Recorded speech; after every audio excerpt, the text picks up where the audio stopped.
সম্পর্কে একটা সময় শরীর এসেই পড়ে। তুমি বলবে শরীর মানে কিছু একটা বদ অভ্যাসের মতো, না চাইলেও ধীরে ধীরে অভ্যাস হয়ে পড়ে।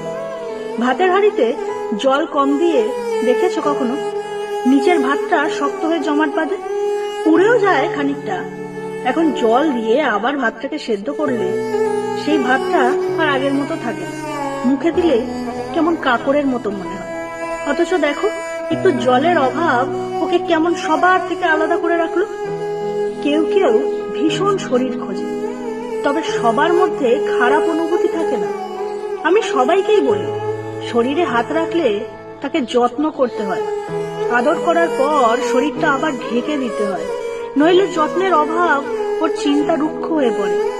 তখন হাজার যত্নেও আগের মতো করে ভালোবাসা যায় না। রাতে গল্প জমলেও সেগুলো ঠোঁট দিয়ে বুকে আঁকা যায় না। শরীরের যত্ন একটা শিল্পের মতো। সেদিক থেকে দেখতে গেলে আমরা সবাই এক একজন শিল্পী। সমস্যাটা ঠিক কোথায় জানো? বেশিরভাগ শিল্পী তার শিল্পের ব্যবহৃত ক্যানভাসটাকে নোংরা করে রাখে। দিনের শেষে নোংরা বিছানায় শুতে কারোর ভালো লাগে না। লাগে না তো, লাগার কথাও নয়। শরীরটাও একটা ক্যানভাসের মতো, সময় সময় ওকে যত্ন করে রাখতে হয়, ময়লা পড়লে সাফ করতে হয়।